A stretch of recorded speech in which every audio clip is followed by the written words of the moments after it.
Sparks flew as Friedrich's sword clashed with his enemy's. He put his heart into every swing, each shockwave resounding with his drive, spurring him on. Friedrich loved the battlefield, the pulsing adrenaline rushing through him, the feeling of power every time he swung his sword, the feeling of justice every time he inflicted a wound on the enemy, and of course, the sweet, sweet victory at the end of each battle. When he wasn't tethered to his mentor, he felt so free, finally getting the chance to use his skills he had been honing for years.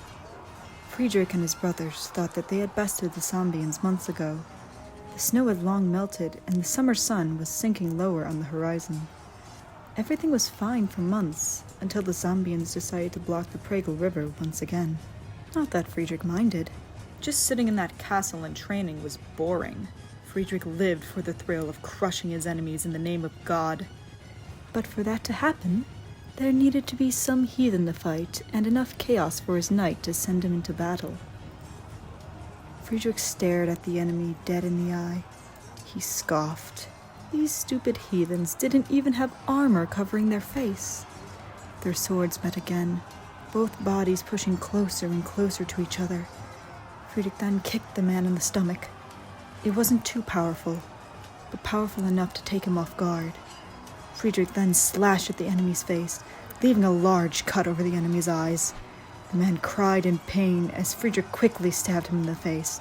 Next, Friedrich looked over to see Simon in a fierce duel with another pagan. He ran forward, seeing the man had no leg armor, and slashed at his legs, causing the man to fall to the ground. Next, out of the corner of his eye, he saw a pagan trying to sneak up behind him. Nice try. Friedrich spun around and swung his sword. He missed, and the enemy kicked him with such force, he fell backward onto his posterior. But it wasn't enough to take him out of his zone.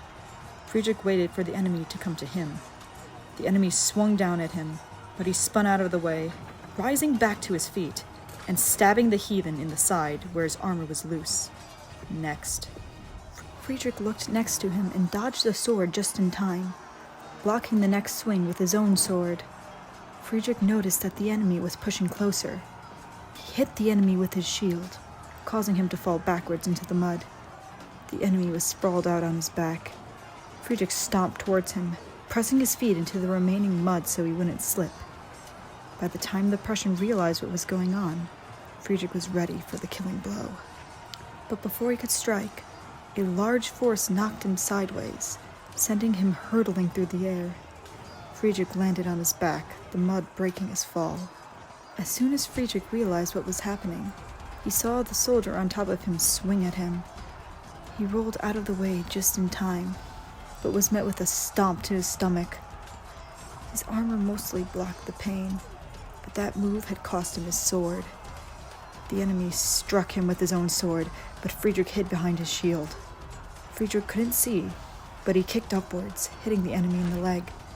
While his foe recoiled, he tried to use his shield to push the enemy off him, but he couldn't see his direction.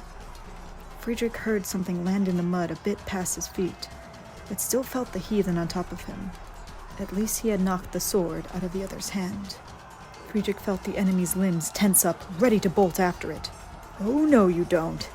Friedrich sprung to his feet with his enemy, grabbed the other by the back of the tunic, and pulled him back with such a force that caused the two to slip and tumble down the side of the hill. Friedrich felt his helmet come off in the sticky mud as he rolled along.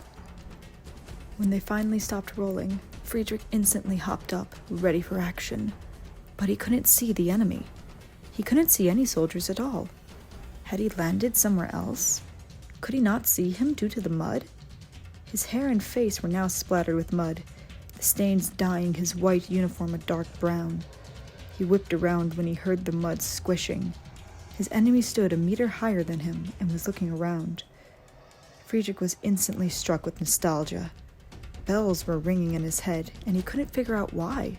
He did find it odd that this man lacked facial hair, but was too tall to be a child. I thought these heathens didn't shave. When the foe noticed Friedrich, his eyes gave an intense glare as he pulled out a dagger and charged towards him. Friedrich, still in possession of his shield, prepared to body check him, but he saw his enemy slip on the mud.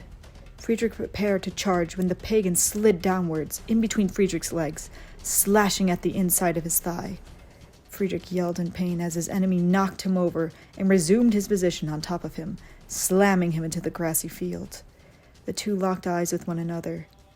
This pain in his leg, those green eyes, that hairless face. Was this the man from the Battle of Pokarvis the previous year? The one that got away because his commander forced them to retreat? Gailimantas stared at the man beneath him. He knew he had seen this man before. Those fiery amber flecks that popped against an icy blue iris. He had definitely fought this man in the past, but he didn't have time to think. He had to fight to kill. The Teuton was prepared for an attack to the head. Gailimantas knew this. His eyes scoured the man's body for another opening, but to throw the man off, he went for the neck. Friedrich blocked the attempt. How stupid is this guy? The Prussian kept stabbing around the facial area, each attempt blocked by Friedrich's shield. Sometimes he just stabbed into the shield. Friedrich moved his shield in different directions, trying to block the different angles the attacks were coming from. He was about to knee the enemy where it hurt, but before he could, he felt a sharp pain in between his stomach and pelvis. The sharp pain then spread across his stomach until he finally kneed the enemy in the solar plexus. Friedrich sat up to survey the damage. It was too painful for him to sit up. He screamed as fiery pain spread across his lower abdomen. Blood began to stain his uniform, and soon, the grass. No. No! Oh God, no! The wound stretched from his lower left hip to the middle of his lower stomach. Friedrich began to feel sick. He then heard footsteps running away. Coward, he growled. Didn't even finish the job. Friedrich hunched over, starting to spew his own blood. He then collapsed onto his stomach. Friedrich laid on the ground, blood pooling at his side and from his mouth. I'm going to die. I mean, I knew it was going to happen, but I didn't think it would be so soon. I'm only 19 years old. I thought I would at least get to defeat this tribe and become a Ritterbruder and be a holy hero. Maybe even be canonized as a saint. I haven't even become a full knight yet. He laid there for a while, thinking about all the things he hadn't done yet. He threw up again, the metallic taste of blood washing over his tongue. He stared at the tissue, staring into the red pool now covering the grass. Red, the color of the blood he shed, the blood he spilled, and the color of his family. The color of the honor that he had brought to his name, and the honor he had brought to God. He flopped back down, a smile on his face. I suppose I've lived an awesome life. I helped put those heathens in their place. I've sent so many of them back to where they came from. I've done the Lord's will, and that's all that matters to the Lord. I am a holy hero. Surely, I will be a martyr. He laid there for what seemed like an hour. He felt his body growing colder and colder, waiting and waiting. Ignoring the pain, he flipped himself over so he could look at the gray sky above him. It was darker than before. I'm ready for paradise, he thought. I fought a hard battle, and now I'm ready to see my father again. I can't wait to see the look on his face, especially after I'm celebrated as a martyr. And my brother and mother, they're going to be so proud. He chuckled a bit, but stopped when blood rose in his throat again. After spitting up again, he laid back, folded his hands, and closed his eyes. I'm ready, Lord. Suddenly, Friedrich heard soft footsteps coming towards him. He opened an eye. Before him stood a beautiful young woman, wrapped in a white cloak. Her skin was almost as white as snow. Long, tight black curls peeked out from behind her veil. The gray clouds behind her made her seem even more radiant. He stared at her in awe. An angel, Friedrich sighed. She must be here to escort me to heaven. The woman stared at him, a slight smile on her face. Friedrich held out his hand. She took it and knelt down to him. She then wrapped him in her embrace. He rested his head on her shoulder, tired from the pain, submitting to the heavenly beauty. She then leaned in and kissed him on the neck. Shortly after, Friedrich's vision became darker and darker. It's finally time,